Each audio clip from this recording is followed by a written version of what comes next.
Welcome to Wealthy After 40, where I help you turn retirement uncertainty into a clear, actionable plan. If you're thinking about retirement but feel unsure whether it's even possible, I understand. The gap between where you are now and where you want to be can feel overwhelming, but it doesn't have to. Hi, I'm Daylene Higgins, founder of Elevate Finances and your personal financial coach. Having retired at the age of 50 and have enjoyed over 2 years of retirement bliss, I'm here to help you create your retirement dream and make it a reality. No more wondering, no more guessing, just taking action and building a future for yourself. Join me each week as I guide you through essential topics such as budgeting, cash flow, lifestyle planning, debt and savings, insurance, Medicare, and Social Security. Together, we'll build a strategy to help you achieve the retirement you've always desired. It's time to shift from uncertain to unstoppable and make your retirement dreams a reality. Welcome to today's episode. I'm excited to have guest Christopher Hensley. With over 2 decades in the financial services realm, Christopher's journey has been driven by a singular passion: helping individuals navigate the intricate paths of finance to achieve their life aspirations. His dedication isn't just rooted in numbers and strategies, it's about making genuine connections and empowering people with the knowledge they need for a secure future.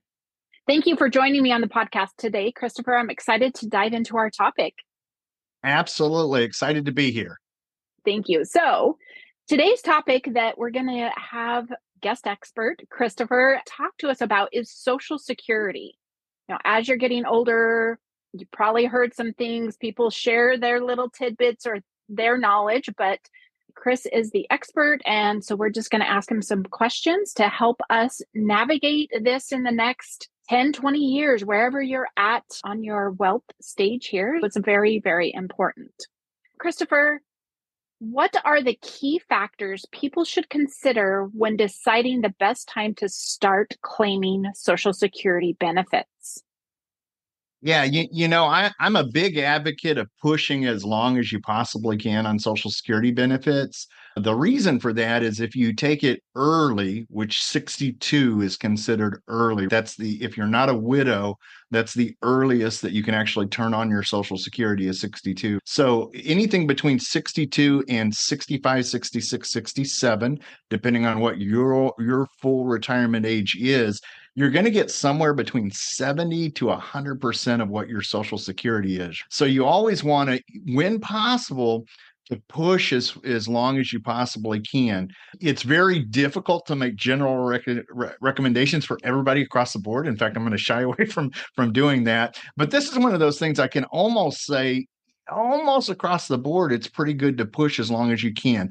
I have found some exceptions to that. I work a lot with state employees, with teachers, and even anybody who is subject to from a pension from either city, state, federal, local government. There may be some exceptions there because they have what's called windfall elimination provision or government pension offset.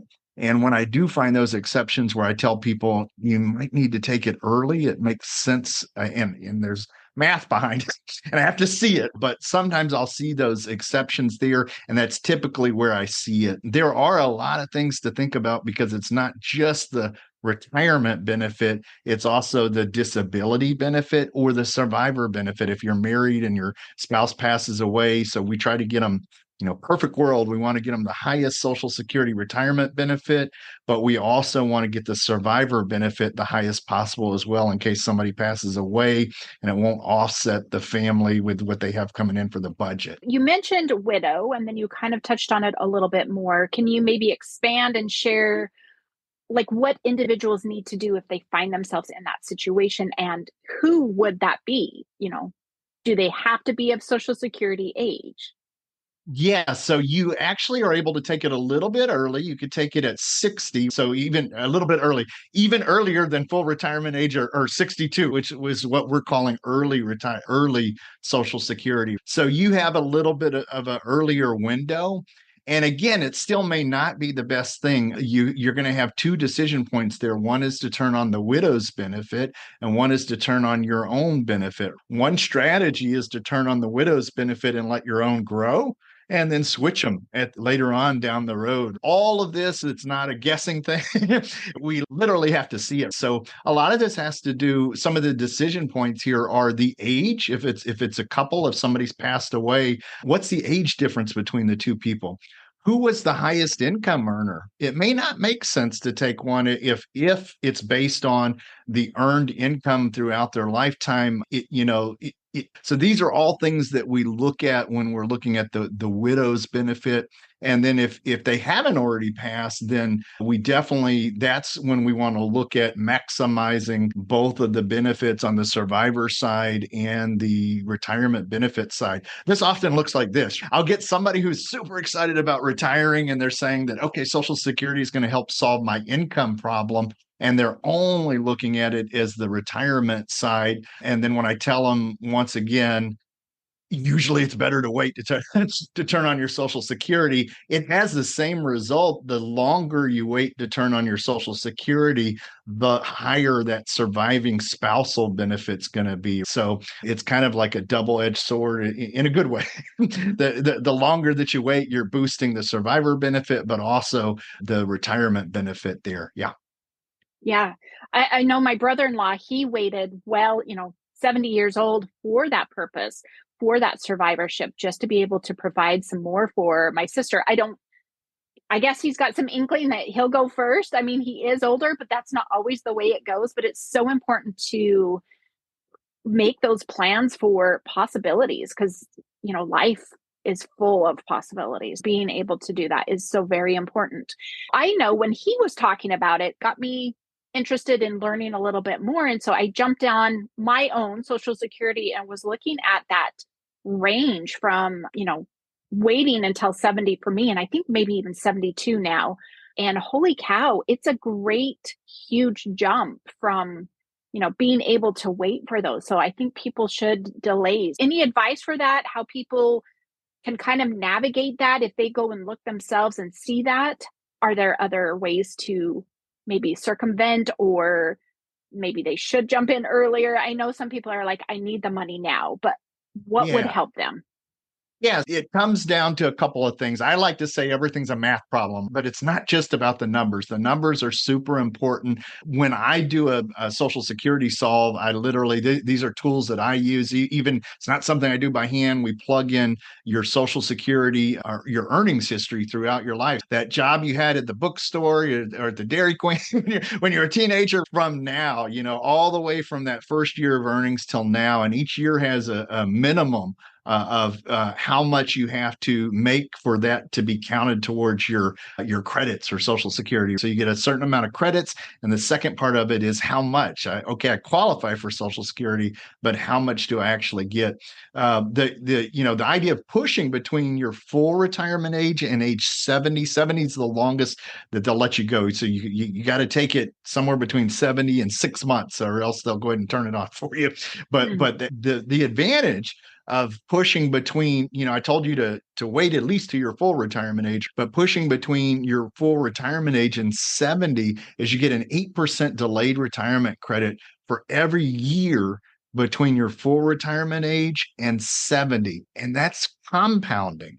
So it's 108% the first year, 116, 124. So every year. So if you look at it, that benefit, when you log on to Social Security, SSA.gov, and you get that 4-page PDF, they're going to give you an estimate. They're going to tell you, here's your full retirement age. Here's how much it would be. And they will show you every year that you push between then and 70. And you're 100%. The years there that you wait, you get a big kicker. If you're working with a financial advisor and you ask them, where can I put money and park it and get an 8% guaranteed, that's the word we can't use, guaranteed return, that's about as close as you're going to get. The Social Security, the income from Social Security is a really good thing. It's something that we can budget off of.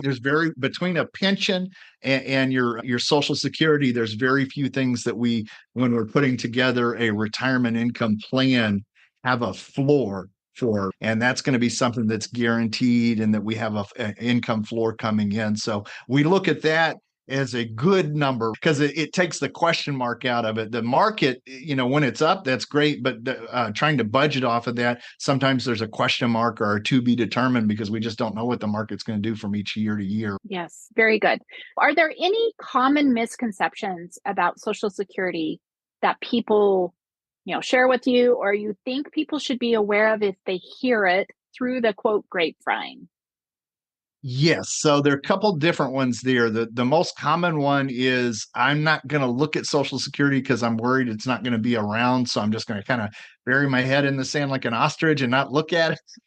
That is the wrong thing to do. So that is a fear-based idea. It's not wrong. We've all heard that if Social Security doesn't have any reform, that the two trust funds, there's one that's for the retirement benefit and one for the disability benefit, will run out before X number of years, and that kind of changes. We'll go on to Yahoo Finance and you'll see that kind of negative fear-based headline there saying it's going to run out. There is some truth to that, but for people who are our age or boomers, baby boomers even, this isn't going to change that drastically for them. And that's the people that I work with right now that are looking at Social Security. Although I'm 50, so my age group, we're right behind them. So there's concern there. But what happens is that what will happen first is the disability fund would run out before the retirement fund. There's a really good explanation if you log on to ssa.gov. The splash screen of the Social Security website has a letter basically explaining. That's one of the very first things they do is Social Security going to run out, and it explains how those trust funds, how the disability one would run out before that. If I had to speculate, and I don't like to speculate, but I can tell you, being plugged into this space and kind of knowing, having my ear to the ground here, there is a high likelihood that we will see massive reform prior to that. The idea that Social Security would go belly up, people would be running down the street with their hair on fire if we just take away this benefit. And some people like to say, what do they call it? Entitlement. It's not an entitlement. We've worked for this benefit. It's something that we've paid all along the way. And if they change it negatively, it's kind of changing the rules mid game here. So I think if anything, we'll see reform in that area. They may raise the age of full retirement age up. So that's kind of a stealthy way of kind of doing a little bit of a grab back from Social Security. But on the other side of that, we are living longer. Our life expectancy has gone up tremendously in the past, X number of years. We're having much higher life expectancy than generations before us. And so, it's not crazy to think that they will extend the full retirement age out. And that might be one of the ways that they do it. Yeah. Just a quick pause in the episode to let you know you're not alone if you feel trapped in a cycle of doubt about retirement. Whether you're worried about running out of money or whether you'll have purpose in retirement, the same 3 steps that helped my client feel confident she will not outspend her nest egg can help you too. Join me for a complimentary retirement vision session where we'll evaluate your retirement readiness and pinpoint exactly what you need to focus on to create a clear path to your dream retirement. After this session, you'll have a deeper understanding of where you currently stand and what steps to take next. This session offers a sneak peek into the same approach I use in my signature coaching program, the Financial Freedom Accelerator, with all clients to help them get the results they need. If you're ready to take control of your future, book your complimentary session today. Now back to the episode. Yeah, that makes sense. I know, talking about retirement and looking at that, they say you spend a lot more when you're younger, your earlier years, regardless of when you retire. And then you kind of fall into a lower, and then you come back up as your health. And so pushing off social security makes sense to actually cover that increase in medical care and medical costs. So I think people need to maybe consider, yes, we are living longer. And even if you're somebody, my husband's such a pessimist, he's like, I'm not going to live past 60, which only gives him 3 more years. And I'm like, really? And so it's like, if you are a pessimist, you've got to still think about the optimistic side is what if you are? What if you are? So I think that's so important. All right. So how does working after retirement age affect Social Security benefits? How does all of that, working X number of years, maybe you retire, maybe Yep. you're of Social Security age and you're still working, maybe part time, probably part time. What does that look like? So the cool thing is that if you wait all the way to full retirement age, it doesn't affect you a bit negatively. So if your full retirement age is either 65, 66, 67, depending on the year that you were born, whatever your full retirement age is, if you take a job part time or either full time after that, it will not affect you negatively on your Social Security.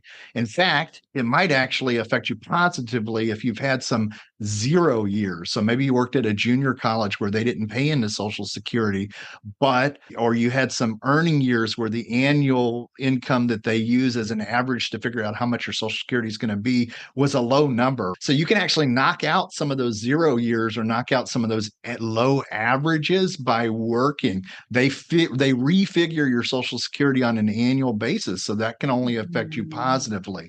Now, there is something called deeming. So deeming is if you turn on Social Security prior to your full retirement age. So remember we said you could turn it on as early as 62.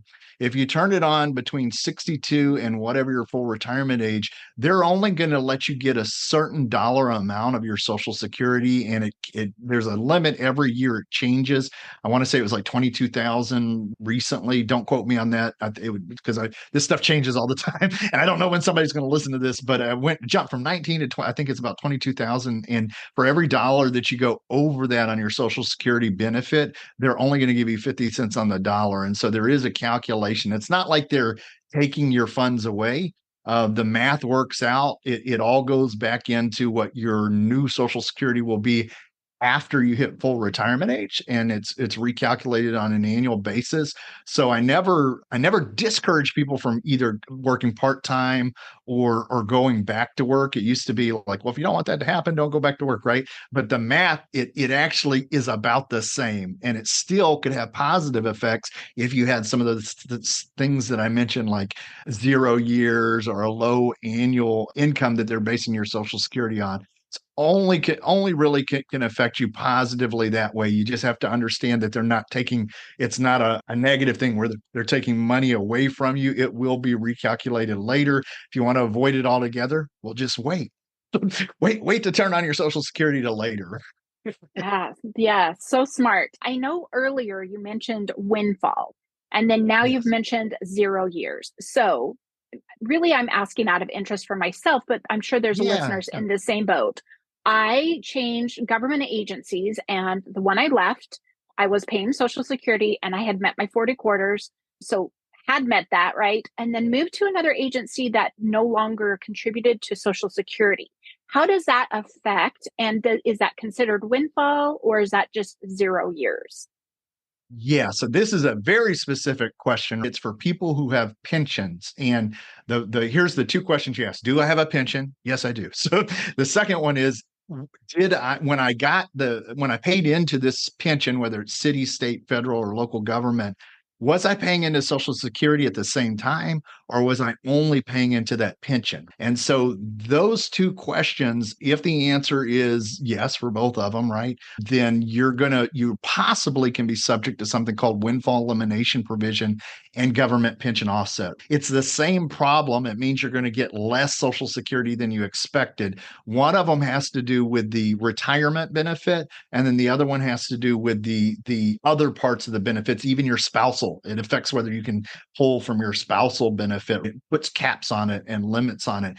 It's a big deal. You end up, if I tell somebody to go to Social Security SSA.gov and get an estimate of their statement, and they look at page 2 and they say, okay, well, based on this, I'm getting about $2,500 a month from Social Security, and they're trying to solve that math number. Can I afford to retire? If you go down to the bottom of page 2 in italics, I call this fine print, the stuff we never look at. It says if you receive a pension from a city, state, or local government, it may not be accurate. This number above may not be accurate, and you'll be subject to windfall. You may be subject to windfall elimination provision and government pension offset. And if that's the case, you may receive a reduction of somewhere between 40 to 90% of what you think you're getting. So that's a big deal. That's a big deal when it comes to having good math. good numbers, knowing whether you're able to answer that question, do I have enough money to afford to retire? And all of this is done through software. So it's not willy-nilly. I'll give you a really easy way to do it manually to see if this is something I should worry about. When you get that PDF, go to page 3. And remember when we were talking about when you worked at Dairy Queen or you worked at the bookstore when you're in college? All of those jobs are going to be in there. You're going to see 2 columns. You're going to see every year that you've ever worked in column 1, and you're going to see Medicare earnings. So if you look at both of these columns and you see a 0 in the earnings column, but you see every year, doesn't matter whether you're paying into Social Security or not, your employer will still pay into Medicare for you. So if you see what looks like, I made about $100,000 at the hospital, but I'm showing a 0 in the earnings year, that's a red flag. That's basically saying, okay, you had some years that you did not contribute to your employer did not contribute to Social Security, and therefore you did not contribute to Social Security. And so this may be something. And then you'll want to kind of back into it to see if it actually affects you or not. Here's something that will make some people feel good. If you are contributing to a pension, there are hybrid organizations that contribute to a pension, but also contribute to Social Security. Most of the time, they're going to be exempt from this. But the litmus test is, are you paying into a pension? So we kind of have to back into it and solve it and see if it's a thing. If it is a thing, it's a big deal. So, yeah. Yeah, Social Security can be, well, kind of like the tax laws and all of that. It's a little cumbersome, but hopefully we're giving listeners some clarity. So, okay, I know we've talked about early age, full age, and max age. Can you maybe just, first of all, how does somebody know their full Social Security age? Because it does depend on that year they were born. How do they go Right. find that?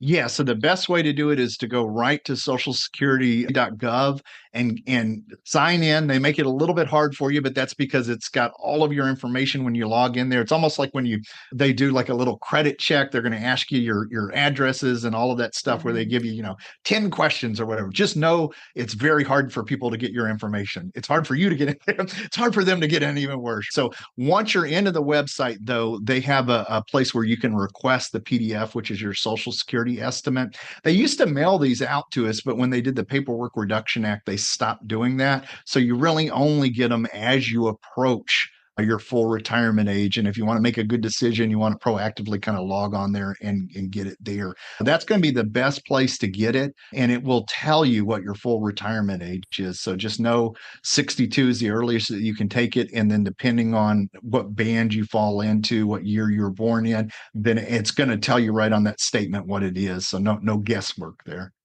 Yeah, perfect. All right. So, our last question: what strategies can people use to integrate Social Security into our overall retirement plan?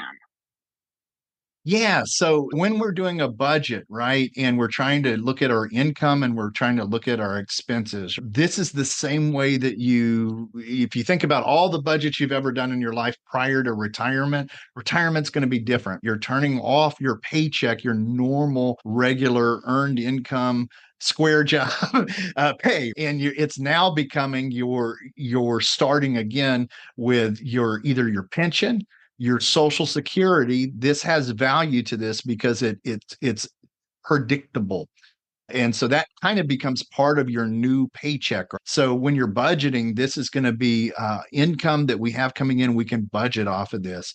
Investments or anything else that you have are definitely part of that calculation. How much can I afford to spend? But everybody's heard that number, that 4% number out there. Now this has kind of changed over the years as far as, well, does that make sense? Those numbers were run back in the 80s and the interest rates were high. There's big debate around that.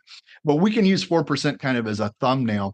So if you take about 4% of what your outside investments are, whether it's in a retirement account or in a cash account, you can peel off about 4% a year as a good kind of estimate. So you add the pension, you add the Social Security up. That's going to be your floor stuff that that's not going to change. If it does change, it's going to be cost of living adjustments every once in a while. So it's only going to go up. It's not going to go down. And then you can put the variable investments on top of that. And that's an easy way to kind of back in and give yourself a new budget. I didn't say anything about expenses yet.